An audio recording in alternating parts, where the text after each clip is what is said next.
Olá, seja bem-vindo ao JR Business. O mercado imobiliário movimentou só em janeiro desse ano quase 2 bilhões e meio de reais em vendas na capital paulista. Nos últimos 12 meses, foram mais de 44 bilhões de reais. Hoje, no JR Business, vamos conhecer a empresa especializada em aproximar empresários desse setor para gerar mais e mais negócios. Para falar sobre isso, eu converso aqui com o CEO do GRI Club, Gustavo Favaron. Gustavo, seja bem-vindo ao JR Business. Muito obrigado, é um prazer estar aqui com vocês e vamos aqui conversar sobre o mercado imobiliário do Brasil e do mundo e entender de que maneira isso está impactando a vida das pessoas. Antes de começar a nossa entrevista, só quero lembrar você que toda terça-feira, a partir das 7h30 da noite, tem um episódio novo do JR Business nas plataformas digitais da Record ou a nossa versão em podcast no seu aplicativo preferido.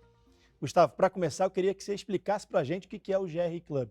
É uma comunidade de empresários? Seria isso? Acho que é uma forma boa de definir como se fosse uma comunidade. É uma comunidade que participam os CEOs, os presidentes, os vice-presidentes, os diretores de alto nível das empresas do mercado imobiliário. E aí eu falo das construtoras, das incorporadoras, os grandes fundos nacionais e internacionais que são ativos comprando todo tipo de prédio ou de imóvel que está vinculado ao mercado imobiliário.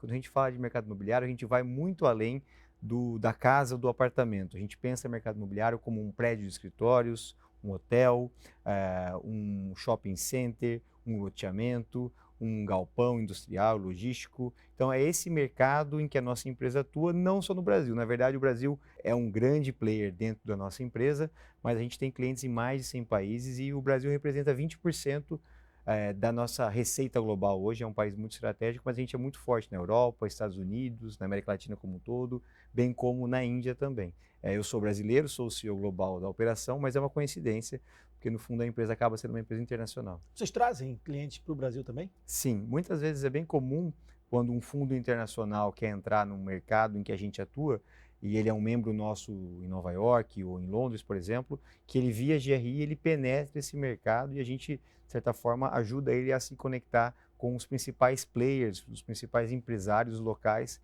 para que eles possam acelerar o processo de investimento dele na região. O que significa GRI? GRI ele nasce como Global Real Estate Institute, que é um instituto global de mercado imobiliário.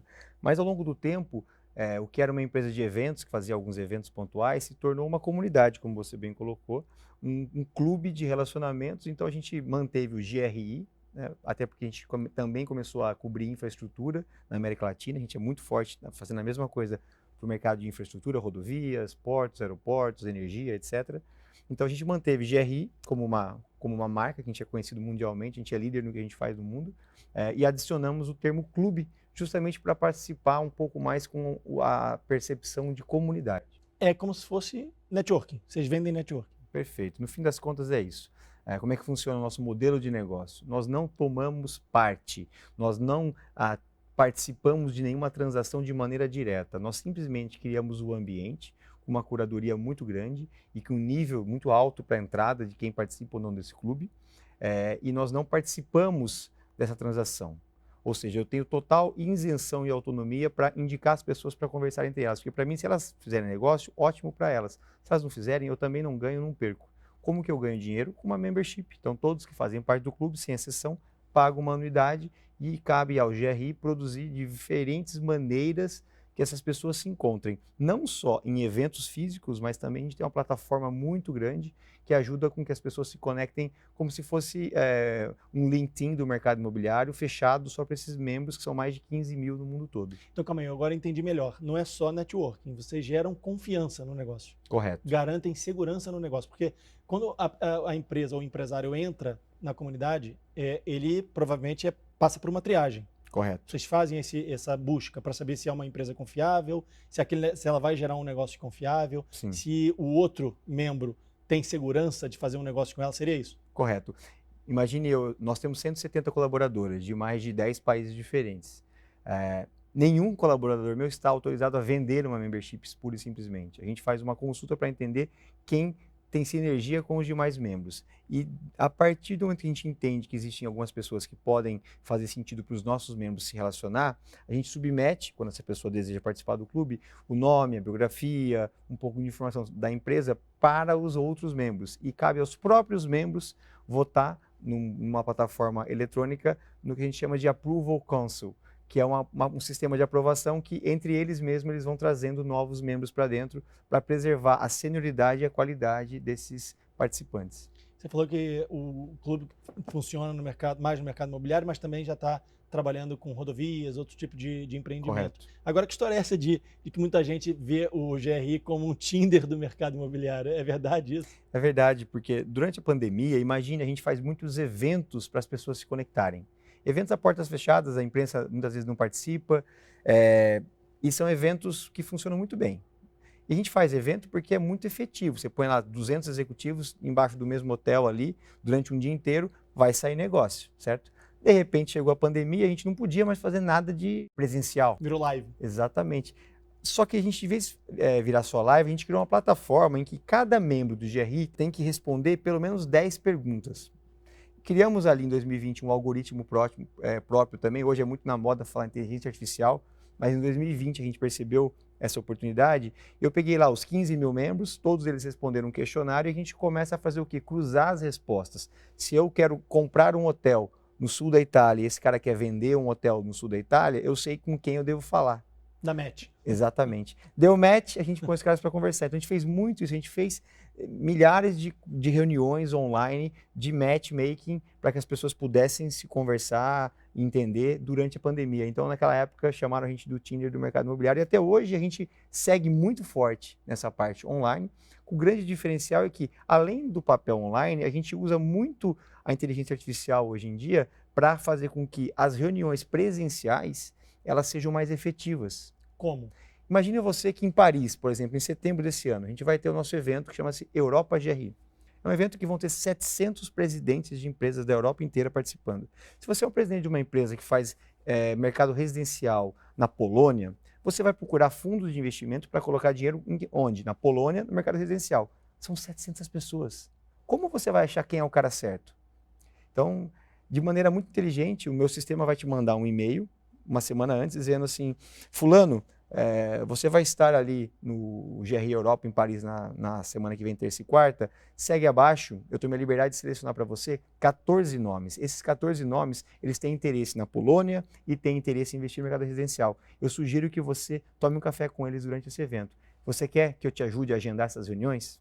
E aí a gente faz o quê? Dá mais eficiência para essa aproximação. É algoritmo, né? Quer dizer, Correto. O empresário, quando entra ali, ele coloca qual é o interesse dele, o outro coloca qual é o interesse do Correto. outro, e aí ele faz o cruzamento desses interesses. Seria Quanto isso? mais informações a gente consegue coletar dos nossos membros, melhor a gente consegue servir eles. Aumentou durante a pandemia, pelo que eu entendi. Aumentou muito. A gente não tinha uma plataforma antes da pandemia, para você ter uma ideia. A pandemia proporcionou o que era para ser o final da nossa empresa, na verdade virou uma revolução tecnológica que levou a gente à posição que a gente está hoje de crescimento muito grande.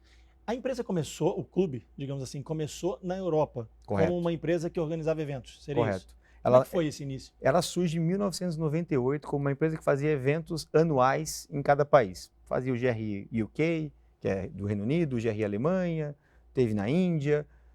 Até 2010, quando eu entro, eu começo a pegar esse modelo de negócio que na época tinham 19 funcionários, estava em 10 países, e eu consigo identificar, e sou muito abençoado, assim, tenho muita sorte de ter um chefe na época que deixava aquele brasileiro maluco lá em Londres, eu morava em Londres na época, fazer o que queria, vamos dizer assim, né? Ele falou, cara, tenta aí, ele acreditava muito em mim. E a gente começou, junto com alguns outros colegas de trabalho muito competentes também, a tentar alterar esse modelo de negócio. Eu entendia que fazer um evento uma vez por ano na Alemanha, depois de um ano voltar, ia contra o meu próprio produto. Se o meu produto é networking, relacionamento, ele precisa de constância. Então, se eu estou vendendo relacionamento e eu vou uma vez por ano só para a Alemanha reunir as pessoas, eu não estou de fato entregando valor para o meu cliente. E aí a gente muda totalmente o papel de uma empresa de eventos para um clube de relacionamento. Não existia Não esse existia, tipo de comunidade. não existia. E aí a gente cria uma comunidade e começa, de fato, a trazer as pessoas para dentro, a ponto de hoje em dia a gente tem torneio de beach tênis, torneio de golfe, a gente faz corridas em Nova York, em Paris. Então as pessoas fazem eventos, por exemplo, na Suíça, a gente faz há muitos anos um evento em que ficam 5 dias esquiando, conversando sobre o mercado, levam as famílias. Então acaba sendo um clube de profundo relacionamento. Funciona isso? Quer dizer, ir jogar um torneio de beach tênis e gerar um negócio? Ou o pessoal fica mais ligado no torneio do que no negócio? Você já viu aquela conversa de que ninguém nunca fez amigo tomando leite, vamos dizer assim? Tem uma piada, uma brincadeira que é essa, né? Mas no fim das contas é isso, né? É justamente quando você para de falar de negócio, você começa a falar de vida, de perspectivas, de ideias e cria-se uma relação genuína, é que os negócios saem de verdade. Muitas vezes eu vejo muitos empresários e o meu trabalho é uma maravilha, que eu passo o dia conversando com esses caras que dominam o mundo imobiliário. Desde a Arábia Saudita, a Índia, que eu estava lá 3 semanas atrás, a Londres. Eu passo o dia ouvindo eles. E o que eu percebo desses caras é que poder fazer negócio com pessoas que eles têm afinidades é algo sensacional. E eu acho que o que o nosso clube proporciona é justamente isso. Criar um meio para que você identifique amigos que possam ser mais do que amigos, mas ser parceiros de negócio também. Agora, teu chefe é muito legal, né? Só que ele foi visionário também. Ele viu que poderia realmente dar match, funcionar lá na frente, sim. né? Ele foi um cara que me deu muito espaço. Eu rapidamente me tornei sócio da empresa em 2013. E em 2020, em meio da pandemia, a gente estava tendo algumas consultas de alguns fundos de private equity que queriam comprar a gente, etc. E obviamente que no meio da pandemia, ninguém mais queria nem conversar sobre uma compra da nossa empresa. E com isso, o que eu e alguns outros sócios menores decidimos fazer foi fazer uma compra da própria empresa. Então, em 2020, a gente fez o que a gente chama em inglês de management buyout. Então, a gente foi até ele e falou: olha, se você queria vender, agora não vai conseguir mais, dá crédito para a gente vai comprar de você essa empresa. Então, a gente compra a empresa dele em 2020 e hoje essa empresa, ela tem eu como managing partner, como sócio principal, mas a gente tem mais alguns brasileiros que também são sócios, que já trabalhavam comigo na minha equipe, que hoje também são sócios dessa operação. E é uma empresa mundial, que tem muito do back-office aqui no Brasil, muitas das coisas acontecem aqui no Brasil, mas que está no mundo todo. O teu chefe era inglês? Era. Agora, ele tinha uma mente aberta, inglês com mente aberta, empresário. Quando você veio para o Brasil, trazer a ideia para o Brasil, foi fácil? Foi assim também? Foi muito difícil. Acho que as primeiras pessoas que eu falava da ideia de montar um clube, de relacionamento, etc., a primeira coisa é: para quê? A gente já tem isso aí, a gente não precisa disso aí. Só que eu percebia que o que eu queria entregar para eles não era o que eles tinham. Eles tinham algumas coisas um pouco burocráticas, algumas coisas um pouco lentas, algumas coisas que não eram focadas em geração de negócio, né? Que não conseguiam atender esse tipo de anseio. Então, às vezes, acho que como bom empreendedor, a gente tem que ouvir muito o cliente nosso. E às vezes a gente tem que entender também que nem ele sabe o que ele quer exatamente. E ter coragem, obviamente, sem cruzar algumas linhas, mas ter coragem de propor algumas mudanças, mesmo que eles não desejem essa mudança. Pelo que eu entendi, os empresários brasileiros estavam errados, né? Hoje o clube ele funciona em quantos países? Quantos eventos vocês fazem por ano? Uma boa pergunta. A gente hoje tem membros de mais de 100 países, para você ter uma ideia. São 15 mil membros. A gente tem membros de mais de 100 países e a gente faz eventos presenciais em 26 países. Então, na empresa, só uma pessoa pode participar do clube? Só uma pessoa da empresa? Não, mais de uma pessoa. Depende do nível de senioridade. Você tem uma empresa, por exemplo, como a Blackstone ou a Brookfield, por exemplo, que vai ter um cara que está na Índia, 2 caras do Brasil, 3 caras de Nova York, 2 caras de Londres, um da Alemanha. Todos os sócios? Isso. Esses caras que são mais sêniores, que tocam as operações locais, muitas vezes, esses caras participam do GRI. Quantos eventos vocês fazem por ano? No ano passado, a gente bateu na casa dos 250 eventos quase. A gente deve fazer quase 260 esse ano também. E aí, desde um evento de 40, 50, 60 pessoas até um evento de 700 pessoas. A gente tenta não ser maior do que isso pelo formato nosso, que é mais interativo. Acho que o evento que eu mais gosto, eu vou dizer assim, acho que o Brasil GRI, que é o que acontece aqui em novembro, é um dos favoritos por ser brasileiro e por ser um evento que eu criei do zero.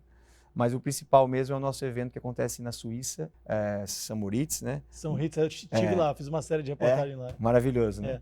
Acontece dentro daquele hotel Badrutz Palace, que é o principal hotel ali em frente ao lago. A gente tem há quase 20 anos esse evento. É um evento que vão 150 players só do mundo inteiro.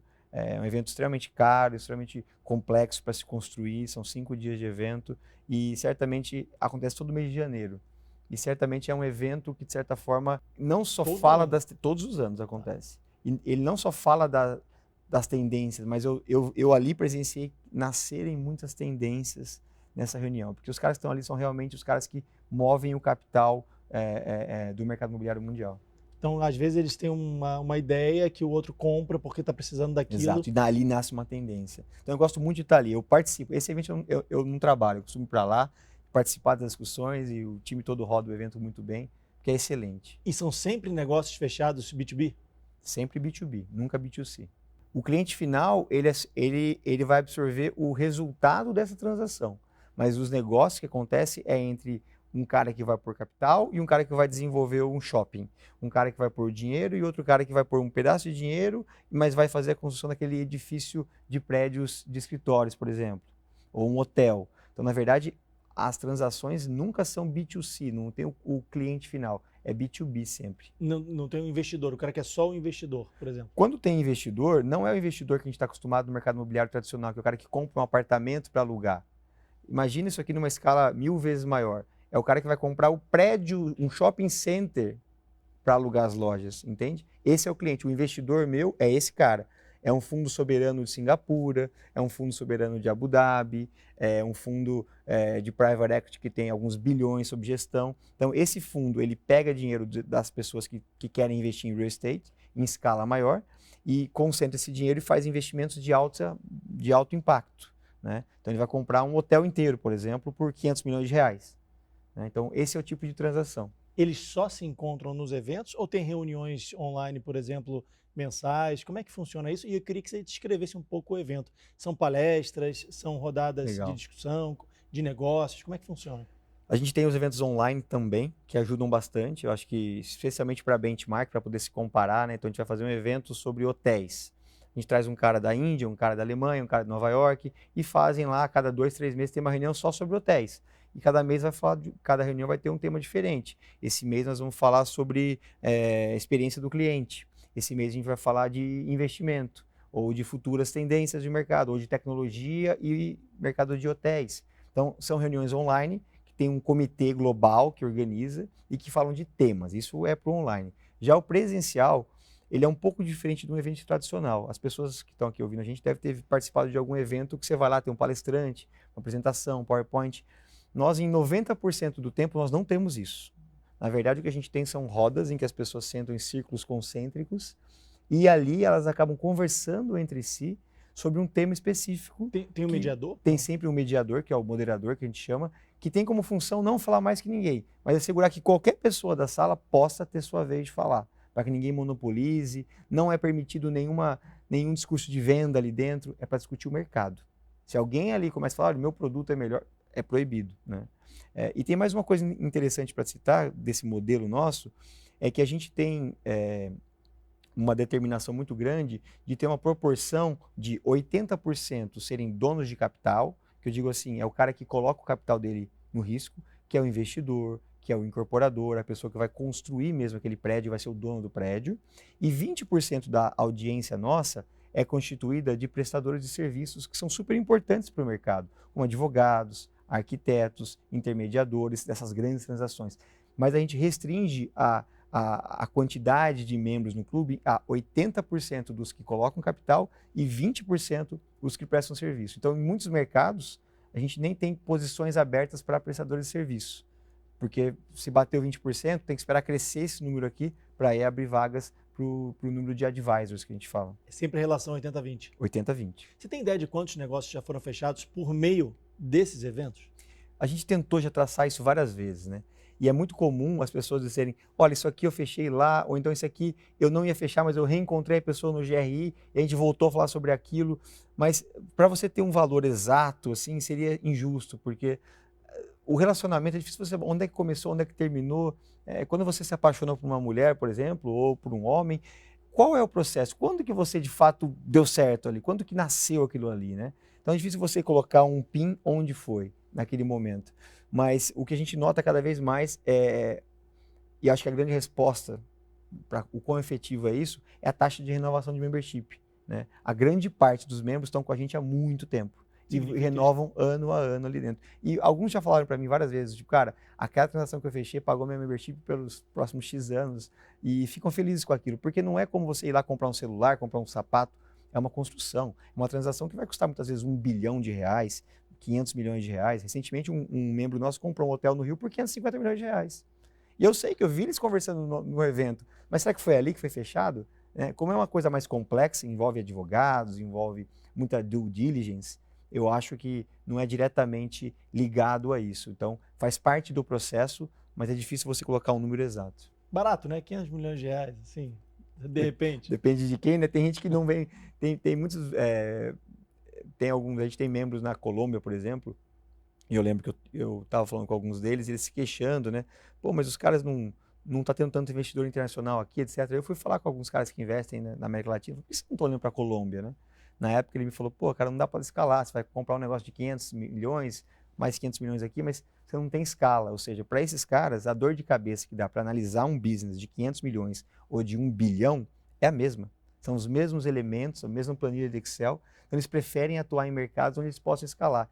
Então, o que para a gente é realmente muito dinheiro, e é um dinheiro absurdo para mim, 500 milhões de reais, para esses grandes fundos que estão captados com bilhões sob gestão, eles têm que encontrar meios de gastar esse dinheiro, ou eles não vão conseguir devolver para os investidores deles, que aí são os caras que aportam dinheiro nesses fundos, o resultado que é esperado. Isso que eu ia te perguntar, o que seria escalar? Seria um imóvel ou um investimento que rende, que pode dar um dinheiro maior do que aquele que ele gastou, ou ele precisa do dinheiro para distribuir? Como é que é a escalada? Acho que são duas leituras que a gente pode ter. Primeiro, a performance do imóvel. Se você vai comprar um prédio imenso e vai alugar esse prédio para IBM, para Amazon, um prédio de escritórios, e o aluguel fecha a conta com quanto foi investido, esse é o retorno que vai ter para os investidores, certo? Um outro ponto, quando falar de escala, eu não posso ir para um país, montar uma operação, Colômbia, por exemplo, comprar um prédio e parar. Eu tenho que poder ter capacidade de comprar 10, 20, 30 prédios para escalar o negócio, para eu vou ter volume suficiente para poder devolver o retorno, tamanho o capital que existe no mercado. Então, quando eu falo que não existe dinheiro no mercado, isso não é verdade. O que existe são projetos que têm que ter o retorno adequado para o capital. O capital, acho que nunca tivemos tanto dinheiro na praça, no mundo, vamos dizer assim. A diferença é para onde que ele vai buscar os seus retornos. Isso que eu ia falar, quer dizer, pelo que eu entendi, esse dinheiro é volante, né? Ele vai indo aonde o lugar está promissor. Exatamente. Qual que é o lugar promissor hoje para um investimento desse tamanho? Olha, por incrível que pareça, eu acho que no momento atual, pelo cenário mundial, o melhor, eu não diria o melhor, mas onde a gente percebe as maiores transações acontecendo é Estados Unidos, Inglaterra e Alemanha, eu diria. E é estranho, mas não está em crise? Não tá, exatamente porque está em crise. Ou seja, a crise tem gerado, não a crise, ou os desafios do mercado imobiliário desses países têm gerado oportunidades de venda com desconto. E aí eu não estou falando do imóvel residencial, estou falando do grande prédio lá em Manhattan de 25 andares, que costumava ficar cheio de inquilinos ali dentro, várias empresas alugando para trabalhar. Eles não querem trabalhar mais no escritório, está vazio. Então esses prédios não estão gerando receita e os donos desses prédios estão tendo dificuldade de pagar o serviço da dívida, que eles tiveram que se endividar para comprar esses prédios. O que acontece? Eles estão vendendo esses prédios por um valor descontado.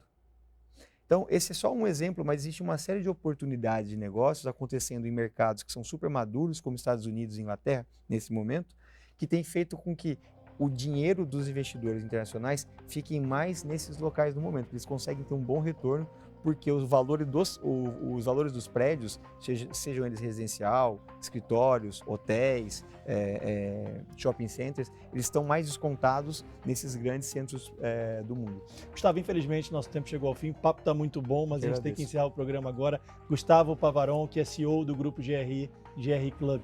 Muito obrigado pela sua participação aqui no JR Business. Um prazer, muito bom estar aqui, obrigado. Não se esqueça que você pode encontrar um episódio do JR Business nas plataformas digitais da Record ou, se você preferir ouvir essa e outras edições do JR Business, você pode escolher a nossa versão em podcast no seu aplicativo preferido.